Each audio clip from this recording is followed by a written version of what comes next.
آزادی بیان،言论自由 free speech. Richard Sambrook, you were head of global news at the BBC. The BBC's central sacred value is impartiality. What is impartiality? Well, of course, there is no easy answer to that, Tim, which is one of the great conundrums of working in the BBC for a long time trying to achieve it. I see impartiality as being about the absence of bias. And if you like, to be slightly semantic about it, it's the opposite of partiality. If you had partial news, you would only have part of the whole picture. So impartiality is trying to give a full picture and therefore a fair picture. How you achieve that, of course, becomes quite difficult. I'd also say it's different from objectivity, with which it's often confused, and in America in particular they talk more about objectivity than impartiality. Objectivity to me is much more about evidence and fact, and trying to define, if you like, the evidence and the facts away from gossip or rumour. And that's a slightly different issue from absence of bias. But these two terms do get used interchangeably and get rather confused, but I do think it's important to try and bear in mind that they do mean slightly different things. The BBC is a global organisation. Have you had difficulty trying to translate impartiality into many languages? Well, yes, impartiality doesn't translate into some languages. However, for example, running the World Service, which now has 27, I think when I took it over had 45 different language services. Nevertheless, culturally, the idea of fairness, if you like, and a kind of openness and, if you like, that notion of giving that complete picture fairly was something that I think everybody in the World Service, whatever their nationality and whatever their background, bought into as part of the ethic of the BBC, the values of the BBC, and that was the values of the journalism that they wanted to produce. So the word and the concept of impartiality may sometimes be difficult to translate directly into some languages, but the value that underlies it, that happens to define what the BBC tries to achieve with its journalism, was something that I think all nationalities could recognise, as an ideal for that kind of journalism.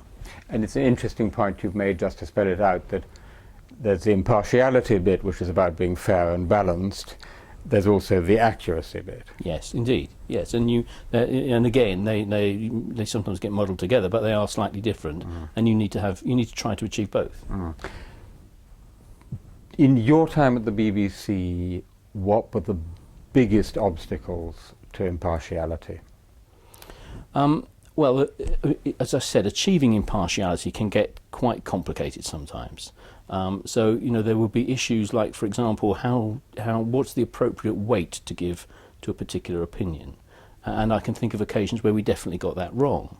Can you give an example? Well, science journalism is a great example. So if there be climate change, or in the UK there was a particular controversy about a vaccine, MMR vaccine, and there was one doctor who claimed it caused autism, who got a lot of attention, but actually nearly all of his peers disagreed, and most of the peer-reviewed academic research on this subject said it had no such effect at all. And yet within the media, including the BBC, we gave as much weight to what was a maverick view about this vaccine as we did to the established academic view, and that was clearly wrong. And I think, again, the complexity of the debate about climate change, trying to work out what is the appropriate weight to place on the very different points of view about the origins of climate change, or whether it's actually happening or what should be done about it, could be quite complex. So trying to say because if you get that weighting and that balance wrong, then you are in danger of misleading your audience. So the notion of balance, in a sense, assumes a prior judgment about what are legitimate views that have to be put on show. Well, it means taking a view about how representative or how evidenced, objective, if you like, a particular set of views may be. And that's why I like to talk a lot about objectivity as well as impartiality, because I think in the end evidence is an absolutely crucial element here. And I used to say to correspondents in the BBC, you can't give a personal opinion, but you can make a professional judgment about something as long as you provide the evidence on which that judgment is based, so there's a degree of transparency about how you've arrived at that judgment. And I think that evidence and that transparency about a professional judgment is very important. Now, many people abroad would think, but you must come under government pressure. Well, again, there are a number of elements to that. Actually, in the fundamental sense, the World Service didn't. Although it was paid for by the British Foreign Office at that stage, and funding arrangements now changing, the arrangement was that the Foreign Office could be informed of the performance of the World Service and had to be consulted on which services were being opened or closed, but could have absolutely no say on the content of any programme. And in my experience, that was always scrupulously observed by the British government. Of course, the BBC comes under pressure in a different way, in that all media organisations come under pressure from a government trying to put forward their policies and put forward their point of view, who may not feel that the BBC or any other part of the media is giving them a fair shout, but that's a rather different kind of pressure. What about the run-up to the Iraq War? Well, so there's a very good You were rather case in directly point. involved in that. I was indeed, yes. So, in the run-up to the Iraq War, the British government, and indeed the Americans were trying to advance the case for war and the legitimacy of going to war in Iraq. And they based their case very much on the threat from WMD. And there weapons of mass destruction. Weapons of mass destruction. And even before the invasion of Iraq, there was a debate about the quality of that intelligence. And there was also a very strongly divided view within the UK about whether or not we should go to war in Iraq. And there was a particular story on the Today programme.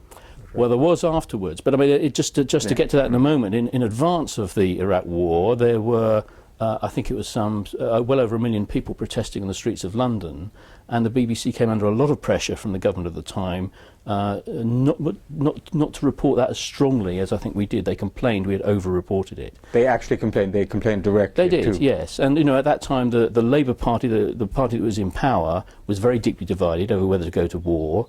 And the government was sort of rather desperate to try and build the case that they were making. So they certainly applied pressure on the BBC to report that, if you like, less fiercely than perhaps they felt that we were.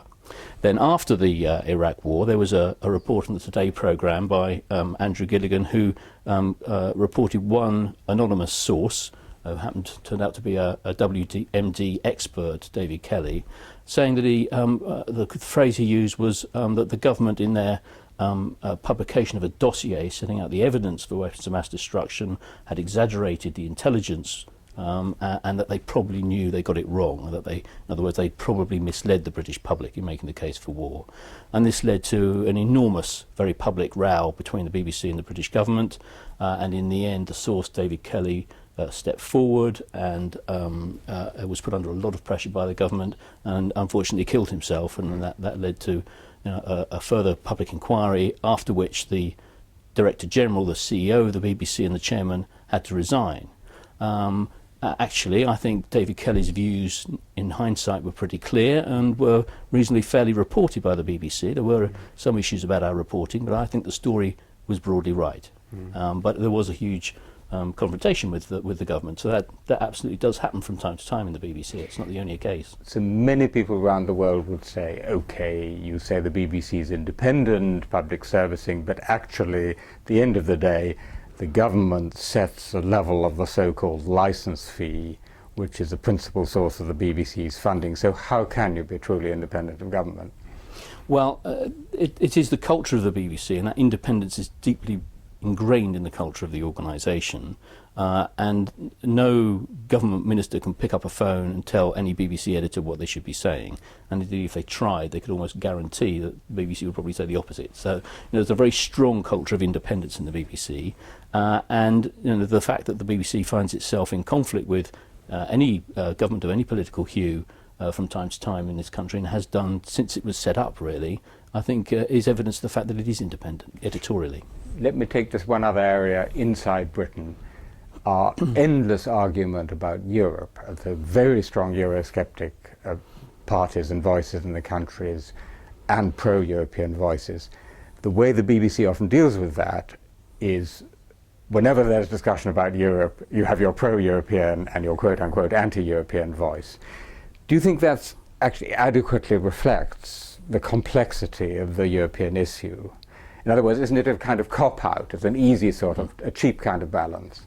Yeah, well, you obviously beg that answer, Tim, and you won't be surprised to hear that. I think in large part I agree with you. I think Europe is a very complex question for the UK. There's a very wide variety of views, and those views are quite complicated in themselves. And in some sense, I'm not sure any particular political position fully represents how, a number of people in the UK may feel. They're not two easy camps here at all. It's a much more complicated situation like that. And I think the UK has a rather bizarre attitude towards Europe. I mean, we're clearly part of Europe, and yet we also have a sort of rather arm's length feeling about it and want to position ourselves as mid-Atlantic in some way. And trying to reflect that in the warp and weft of daily news coverage is difficult. But if you are putting to me that over a number of years the BBC has oversimplified that and should have done a better job, I wouldn't disagree with you. That's very interesting. Let me move on a bit to the following question, looking over time. Do you think that in the more complex media landscape, for starters in this country, but increasingly internationally, it has become more difficult to maintain impartiality? In some senses, yes, and in other senses, no. I think it's become more difficult, partly because with social media, for example, is one factor feeding the rise of opinion. So I think we have much more opinion with a multiplicity of media outlets now, the ease of access to the public space now. There is far more opinion, far more different voices being heard and views being expressed. And in that context, impartiality seems to have less value to some people. Some people say that the notion, the straitjacket of impartiality is, if you like, a straitjacket on a free market of ideas, is what some people would claim. Equally, in technology terms, within the UK, broadcasting is regulated and has to be impartial. Newspapers aren't, and the internet isn't. And with technology convergence, people are saying, well, actually, this is nonsense, because how can you distinguish whether it's a newspaper website or a broadcaster website, and is that meaningful to the consumer in any way? So shouldn't we forget all about this notion of regulating for impartiality? But my view is actually, with this great tidal wave of opinion that's out there, there's no market failure in opinion in the UK. We're awash with it, as we are in the rest of the world. There's a market failure in evidence-led hard news gathering and facts and evidence. That if there's any market failure, that's where it is. But with this great tidal wave of information and opinion, we need an impartial news service more than ever. We need a service which you can trust to say, these are the facts, here is the evidence, here is the foundation on which we can then have a debate and you can base opinions. But you need to have that solid foundation before the opinions have any real value. And I think only a news organisation that is committed to standards of journalism which achieve impartiality and objectivity can really provide that strong foundation that's needed. If you look at the US, you see CNN struggling to hold on to some notion of impartiality or balance, but basically losing out to the partiality of the right with Fox News, and increasingly the partiality of the left with MSNBC. Well, absolutely, and I think that's a lesson as the UK begins to debate whether it should relax its impartiality regulation for broadcasting. It should look at what's happened in the United States since they dispensed with the fairness doctrine in, I think, 1987 or the early 1990s, effectively. And what's happened since then is the rise of opinion news, or journalism of affirmation, as some people call it, in broadcasting, with Fox News and, as you say now, MSNBC, and those who are trying to play the straight game get lost in the middle. And I think there is a real example there for anybody who is starting to propose that actually we don't need the same kind of regulation in the UK anymore. Do we really want that kind of media environment in this country? And I think most people in the US actually realise that they have lost out on something in that circumstance. And I think it would be a big mistake to sacrifice that in the UK as well. Of course, Fox News' motto is fair and balanced. Well, it is, but it has a twinkle in the eye when it says it, I think. Do you think the circumstances which have led to the Murdochs News Corp not gaining total control of B-Sky B have been helpful, so to speak, for the defence of the kind of impartiality you're talking about? Well, I think what we've seen with the troubles of the Murdoch empire that have led to the Leveson inquiry here in the UK have taken the heat off the BBC a little bit. And the political debate certainly is no longer about is it justified to have these levels of public funding for an organisation like the BBC. The political debate is all about the extent to which politicians and the police have become too close and entrenched with tabloid journalism in the UK. And that perhaps reminds people of the value of having an organisation with a strong set of editorial values against which it is accountable, and the value of what that provides.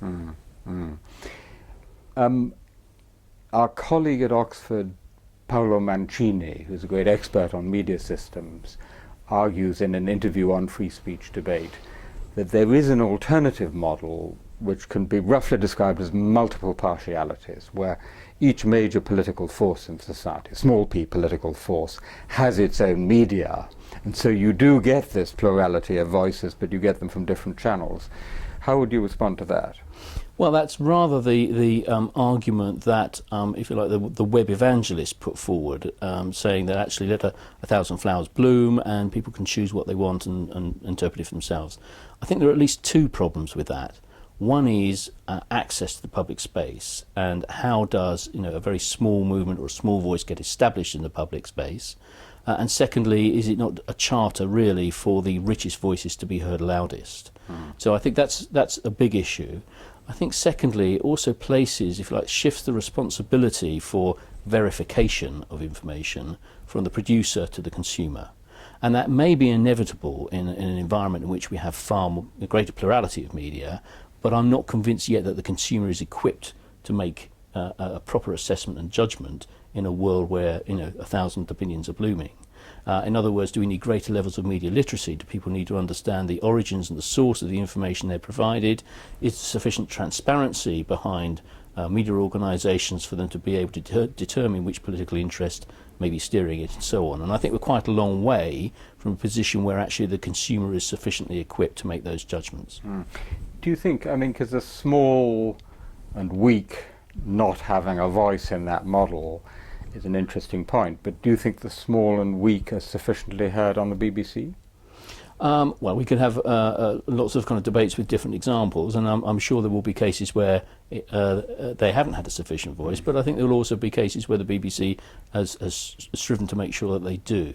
And I think interestingly there was a report produced by the BBC for its trustees a few years ago which tried to redefine impartiality about being about a plurality of opinion, if you like. So impartiality is achieved by having multiple perspectives. And people say, oh well, the problem with impartiality is it means they can't have any opinion on the BBC. That's simply not the case. There's lots of opinions on the BBC, some of them very strongly expressed. They're just not the BBC's opinion, because as an organisation it doesn't have one. But it can absolutely be a platform for lots of other opinions, and having a wide range of opinion is certainly one way to achieve that kind of balance and fairness that we talked about earlier. Globally, and you've looked a lot globally, don't you think this model is a rare and endangered species? Well, it's certainly true that global services have grown over the last sort of 20 years, and that most of the new services in that time don't have the model of impartiality. Well, you're thinking of who, for example? So, for example, Al Jazeera absolutely says it represents the south to the north and represents the Arab street. It's quite clear that it is representing certain constituencies more strongly than others. Although its journalism often looks quite like BBC World. Well, it does. Its journalism, it has some fantastic journalism on it, but it is very open that it is on the side of the street, and that it is on the side of the south against the north and the west. Russia Today is absolutely set up by the Kremlin to express a Russian perspective. Press TV expresses an Iranian perspective.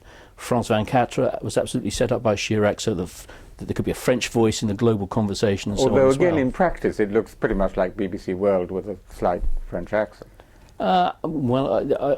I'm not entirely convinced of that. I think it's rather too much talk and not enough reporting for my taste. But nevertheless, well, it's not French after all. Indeed. But it's not. I agree. It's not obviously hugely politically skewed.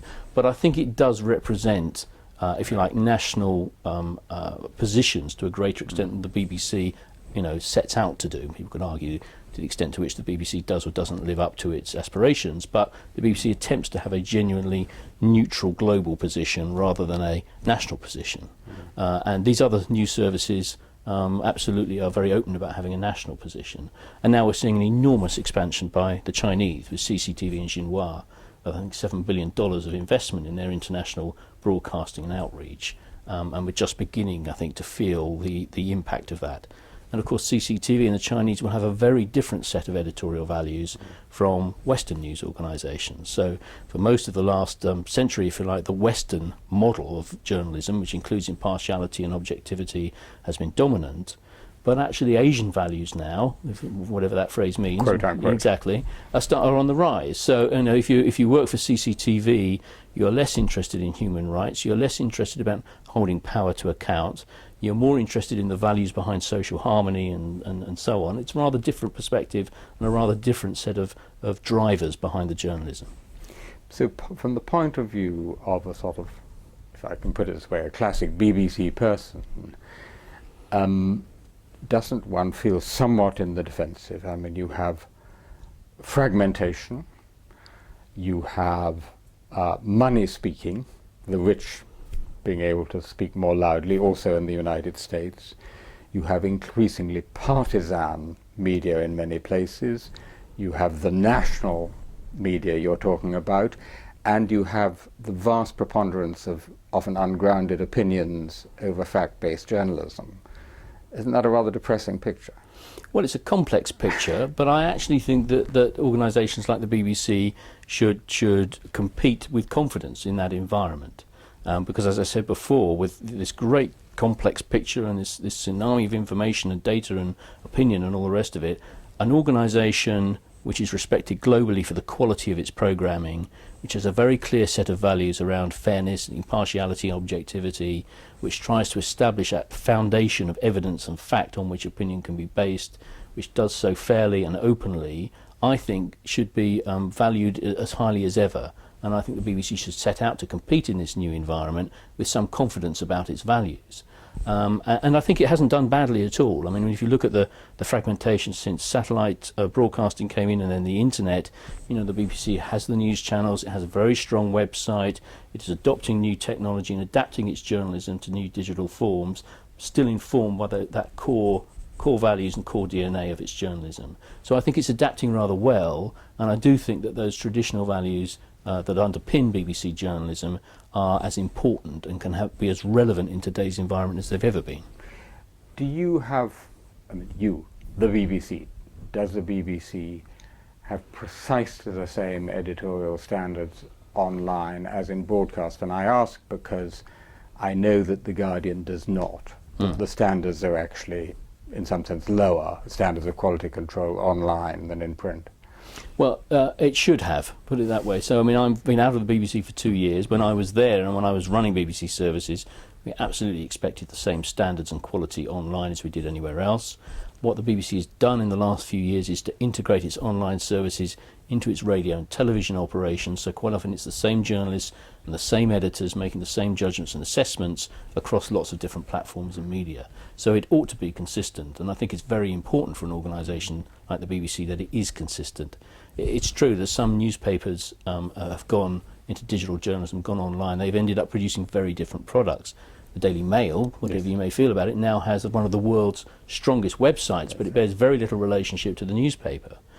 So I think newspapers are sort of struggling to have that consistency on to make a business out of being consistent online as well as in the old analogue world, as it were.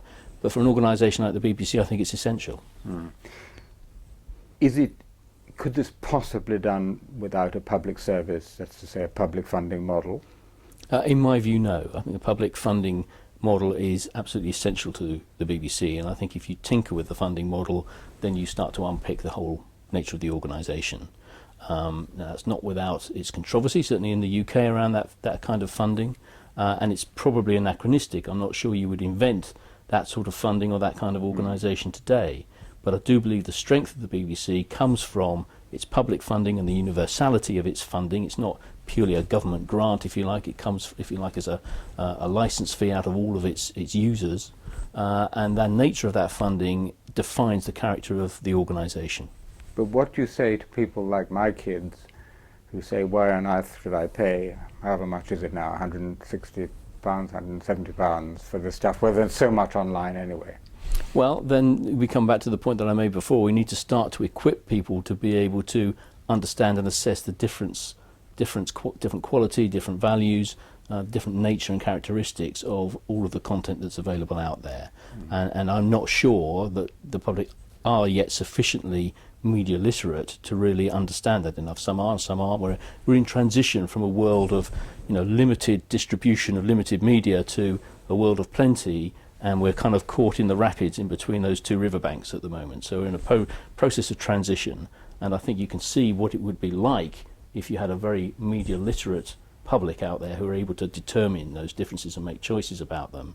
And obviously we know what the old world was like, where it was kind of, you regulated the producer because you needed to ensure that they were delivering a level of quality, and that the public was simply informed by that. And we're caught in the middle at the moment, but I think we're heading towards that other bank where actually media literacy and people understanding and being able to see what lies behind the content that they're consuming is going to become more central. Richard Sambrook, thank you very much. Thank you.